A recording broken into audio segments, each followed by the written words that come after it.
versikulo 20 to 22. Napapatay ni Zacarias. Ni Zacarias ket situtured anang tubkar ngar iti nasyon gapu iti panang baybay anda iti Dios. Imbes nga agbabawi, imbili ni Joash ang mapupok isuna iti bato.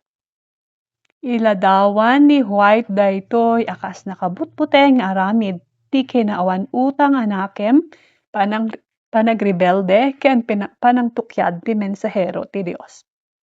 Nang nangruna, kalkaldaang daytoy gaputa ni Zacarias ket anak ti tao anang nangisaliknib iti biag ni Joash. Paganitket ni White dagiti maudi a sasaon ni Zacarias. Kitaan kuma daytoy ni Jehova ket dusaen na. Kas pamaneknek a sumangpetto ti panangkum ti Dios iti panangtukyad kadagiti ballaag na. Versikulo 23 to 24, imay ti panangkom.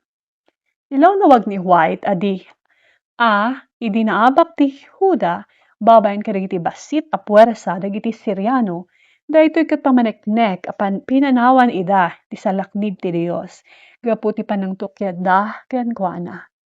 Kunana uray basit laeng nga kabusor ket mabalin a mangabak iti nabileg a nasyon no maikat ti bendisyon ti Dios.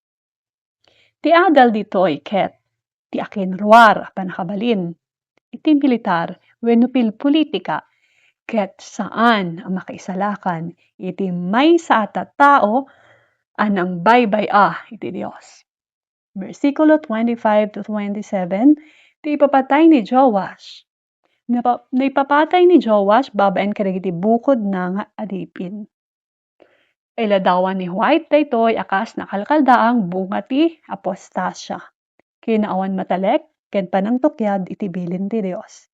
Nupay nasayaat ti panangrugina, sana nasayaat ti pagpatinggaan na, gaputa ti pamati na ket saan naipastek iti personal a panakikayamet iti Dios.